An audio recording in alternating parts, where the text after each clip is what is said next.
Hoy voy a reaccionar a un vídeo y contestar a Begoña Gerpe, pero si esperas polémica y salseo, no es ese tipo de vídeo. Más bien es un vídeo en el que voy a tratar de matizar lo que ha dicho Begoña Gerpe, refiriéndose a el quitarse la vida, este gesto tan trágico de Sara Peña, esta niña, esta chica de, creo que tenía 14 años, que se quitó la vida por sufrir bullying en el colegio. Vaya por delante que no estamos preparados, no estamos programados biológicamente para enterrar a nuestros hijos. La biología, la naturaleza del ser humano va en dirección totalmente inversa, es decir, que son los hijos quienes tendencialmente suelen enterrar a los padres. Y todo lo que supone un reverso de esta tendencia biológica natural pues no solo un drama, es una tragedia desgarradora para la que un padre no va a tener consuelo. Algunas veces este tipo de situaciones se dan y una persona se puede preparar a ella, porque a lo mejor su hijo tiene una enfermedad y no la supera. Otras veces son trágicas y vienen de forma repentina, cuando, por ejemplo, la causa de la muerte es un accidente vial, el clásico accidente de moto, como yo pude ver precisamente cuando tenía 14, 15, 16 años. En mi instituto, si no recuerdo mal, dos o tres, al menos dos chicos perdieron la vida en accidentes viales, ¿no? Una fue la hermana de un compañero mío de clase. Y esas situaciones son realmente duras. Mi hija, el año pasado, tuvo que afrontar el duelo de una compañera de clase que falleció por una enfermedad repentina. Ingresó al hospital y 2 días después falleció. Y fue algo que nadie estaba preparado. Es difícil pensar, te pilla con toda una serie de programas, de planes, ¿no? Que si el viaje de estudio, que si esto, que si esto otro, que si la semana que viene nos vamos a ver el sábado y vamos todas al cine, y de repente viene a faltar una persona así, sin avisar. Pero el peor de todos los duelos, desde luego, es el duelo que sucede a cuando la causa de fallecer esa persona es que se ha quitado la vida. Es un gesto voluntario, porque no solo te enfrenta al duelo de la pérdida, sino te enfrenta a toda una serie de preguntas que te atormentarán toda la vida y para las que no hay una respuesta certera. Nadie te la va a dar, o mejor dicho, la que te la puede dar ya no está para dártela. Y muchas veces hay sentimiento de culpabilidad por parte de los padres por no darse cuenta, por no haber visto a lo mejor avisos. A veces esos sentimientos de culpabilidad son inventados porque los avisos no los hubo. A veces es rabia, rabia por otras circunstancias ajenas, como es el caso de Sara, que no pudieron gestionarse, no supieron gestionarse terceras partes que tenían responsabilidad. Y ahí viene precisamente la dura crítica de Begoña Gerpe hacia los psicólogos, hacia el centro escolar, hacia la psicología en general, que en los últimos años se ha ido pervirtiendo fruto de corrientes ideológicas que debemos considerar y posiblemente erradicar de la psicología. Corrientes que a mí personalmente me han visto alejarme del ejercicio de la psicología por no compartir a nivel colegial toda una serie de derivas ideológicas y, por supuesto, corrientes de la que yo mismo también profesionalmente he padecido la consecuencia, sufriendo a nivel colegial algunos agravios que me han llevado precisamente a tener que abandonar el colegio, por ejemplo, de mi región, de Murcia, y colegiarme en otro lugar. Yo ahora estoy colegiado en Valencia. ¿Por qué se dan esas circunstancias? Sobre todo, ¿quiénes son los asesinos de una niña que decide quitarse la vida con 14 años? Y digo asesinos en ese caso porque quitarse la vida tan pronto, cuando una persona es tan joven y supuestamente no tiene configurada todavía toda la estructura cognitiva para hacerla responsable a ella misma de ese gesto, que suele darse cuando una persona tiene 20, 25, 30, 40 años. Sin embargo, no podemos atribuirle esa responsabilidad a una niña de 14 años que llegó posiblemente a tomar esa decisión por falta de recursos, por falta de ayuda, quién sabe si por falta de medios, pero sobre todo, por el acoso de unas personas que desde luego han sido responsables y han influido en esa decisión. Personas que ahora mismo posiblemente estén siendo protegidas por el mismo Estado porque ellas también menores de edad y ellas también con derecho a la tutela. Pero ¿hasta dónde llega el derecho a la tutela y dónde comienza el derecho a la reclamación de responsabilidades? Acompáñame en este vídeo porque los asesinos de Sara tienen nombre y apellidos y se encuentran, lamentablemente, en muchísimas esferas de la sociedad y escudándose en una educación laxa basada en recursos de psicología que no están teniendo efecto, precisamente contribuyen a que en nuestra sociedad haya cada vez más personas narcisistas y psicópatas. Venga, vamos con el vídeo.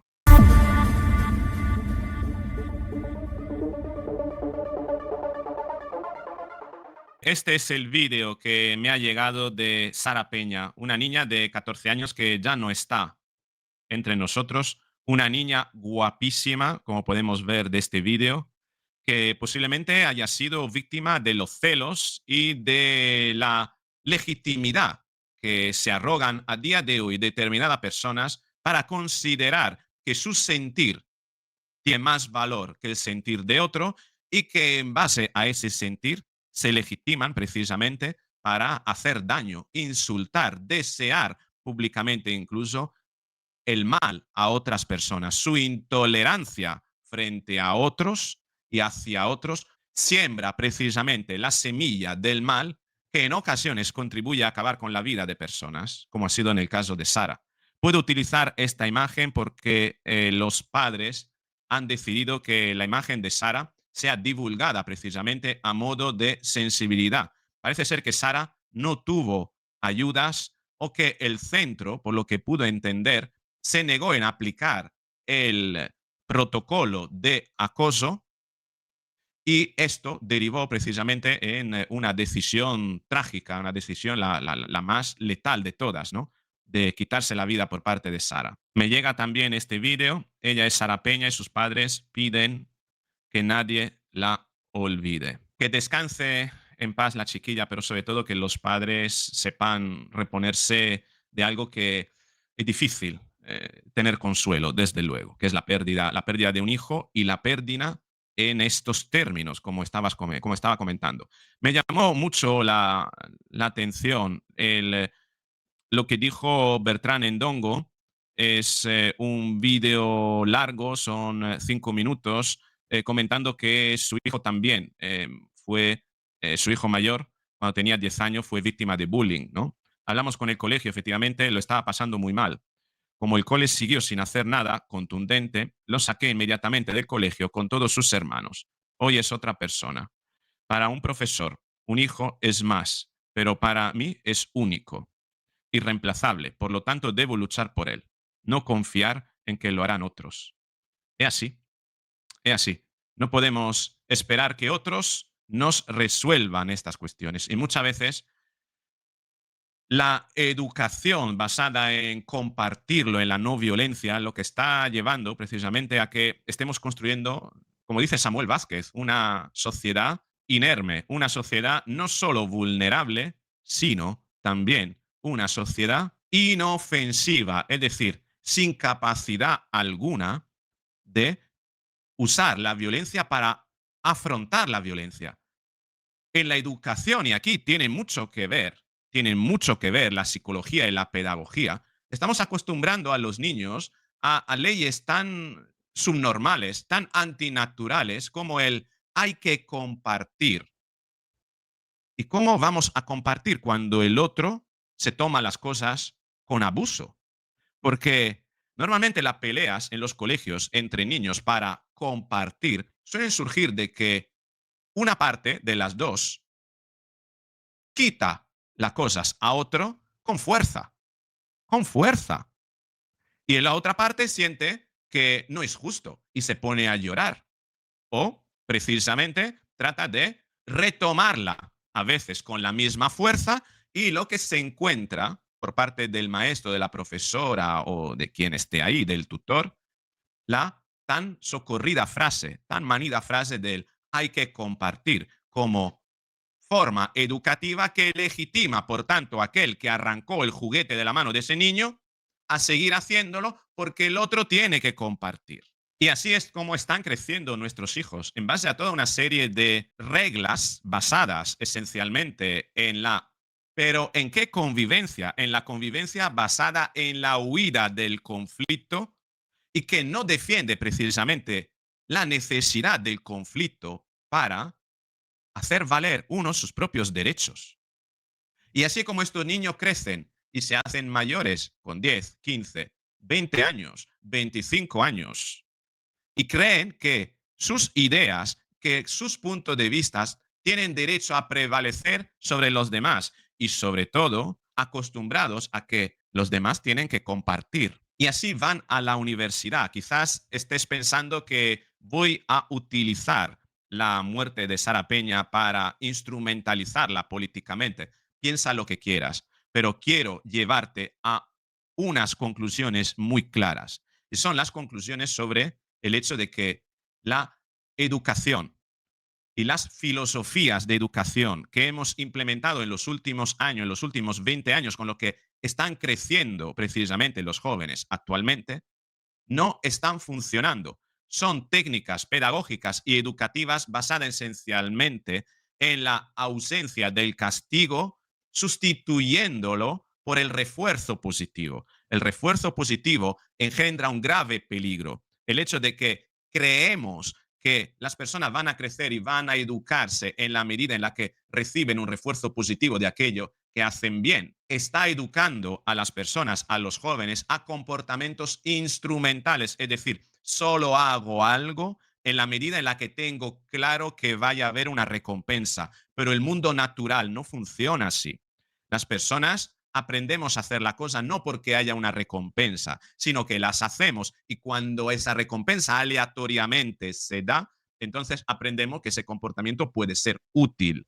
Pero cuidado, porque educar a las personas solo exclusivamente en la recompensa positiva lleva precisamente a los jóvenes de hoy a la pasividad o al hacer algo solamente si previamente cumple las condiciones de garantizar un resultado positivo. Entenderás ahora el tuit de Iván Espinosa de Lo Montero, cuando felicitaba a Vito Killers por ser capaz de convocar en Barcelona a 3.000 personas que no habían levantado nunca tan temprano, no se habían levantado nunca tan temprano por la mañana y menos para acudir voluntariamente a un aula. Decía, supone un gran paso adelante para la educación en España. Eso es lo que está ocurriendo. Pero este tipo de educación, además, pretende eliminar el castigo, que es otra herramienta necesaria para la educación, para hacer entender a la persona que sus comportamientos tienen consecuencias y que cuando actúan de una manera que no es acorde con lo que la sociedad espera de ellos, esa conducta debe censurarse, debe desincentivarse. La falta de castigo no supone una censura de esa conducta, no supone desde luego siquiera un desincentivo, sino supone la posibilidad de repetirla en la medida en la que no haya consecuencias negativas y con la expectativa de que algún día se podrá obtener alguna ventaja positiva de aplicarla. Es decir, que esa conducta sigue estando por ausencia del castigo dentro del repertorio de la conducta de la persona que está aprendiendo y seguirá aplicándose de manera aleatoria, esperando que en algún momento pueda tener algún efecto positivo. Lo que está destruyendo todo esto, lo que está provocando que haya niños que sientan el derecho de arremeter contra otros niños de manera repetida y sistemática, es la educación basada en la falta de castigo y la educación basada en el refuerzo positivo. Y todo esto proviene de una rama de la psicología. No es lo que decía Begoña Gerpe, ¿no? Me paso la psicología por el forro porque a los niños no hay que castigarlo porque se trauman. No es toda la psicología, es una parte de la psicología que en los últimos años se ha convertido en hegemónica y que ha envenenado toda la ciencia de la psicología, pervirtiéndola de manera ideológica y tiene un nombre, es la rama de la psicología positiva. He visto compañeros convertirse en talibanes del refuerzo positivo después de haber sido adoctrinados a través de la psicología positiva. Es esa rama de la psicología que precisamente considera que la persona puede superar sus dificultades y aquello que podría considerarse trauma a través del refuerzo positivo, empoderándose. Pero claro, ¿qué es lo que ocurre cuando una persona entra en ese tipo de terapias? Es decir, no voy a afrontar la causa de mi trastorno, sino que voy a adquirir herramientas para construir una estructura de personalidad más fuerte, empoderada, dicen, ¿eh? Con el fin de tapar ese problema, tapar ese trauma, tapar ese trastorno. No afronto el trastorno, sino que construyo capas y corazas de estructuras cognitivas encima del mismo. Imagínate una persona con déficit de autoestima que en lugar de trabajar sobre ese déficit de autoestima, se encomienda en un coach, en lugar de ir a terapia va a un coach o va a un psicólogo positivo que le ayuda a construir una capa de seguridad sin resolver ese trauma o ese déficit de autoestima. Así como estamos teniendo personas acomplejadas, trastornadas, pero empoderadas. Personas que confunden la terapia con la construcción de una coraza alrededor de su personalidad dañada o de su trastorno para evitar el sufrimiento. No afrontan el sufrimiento, pero acaban creyéndose más seguros de sí mismos y a veces hasta el extremo de convertirse o sentirse dueños del mundo. Esa es la psicología de adoctrinamiento. Esa es esa psicología que llaman positiva, que se ha convertido en el tiempo en una fábrica de psicópatas, de narcisistas, personas que miran hacia otro lado para no mirarse al espejo, que escapan de sus propios trastornos, que eluden a sí mismas con el fin de ir a encontrar una imagen postiza de sí construida en base a un empoderamiento, en base a refuerzos positivos que las ayudan a sentirse mejor. Esas personas se convierten en yonkis del refuerzo positivo o en escapistas de todo tipo de situación que podría pincharle precisamente en aquella parte dañada que no quieren ver, que no quieren asumir, que no quieren afrontar. ¿Cuántas personas he conocido a lo largo de mi vida en los últimos años que me decían, no, es que yo no quiero un psicólogo, yo quiero a una persona que me ayuda, un coach que me ayuda a sentirme más fuerte? Tú lo que no quieres es enfrentarte a tus propias debilidades, pero quieres una coraza para proteger precisamente esas vulnerabilidades. Y así es como muchos niños hacen bullying a otros y como otros se convierten en víctimas de bullying, eludiendo los primeros sus debilidades, sus traumas, sus trastornos y recurriendo a comportamientos agresivos, violentos, a veces veladamente violentos, acaban arremetiendo contra otros simplemente para sentirse mejor, simplemente para sentirse más fuertes, simplemente para sentirse grandes.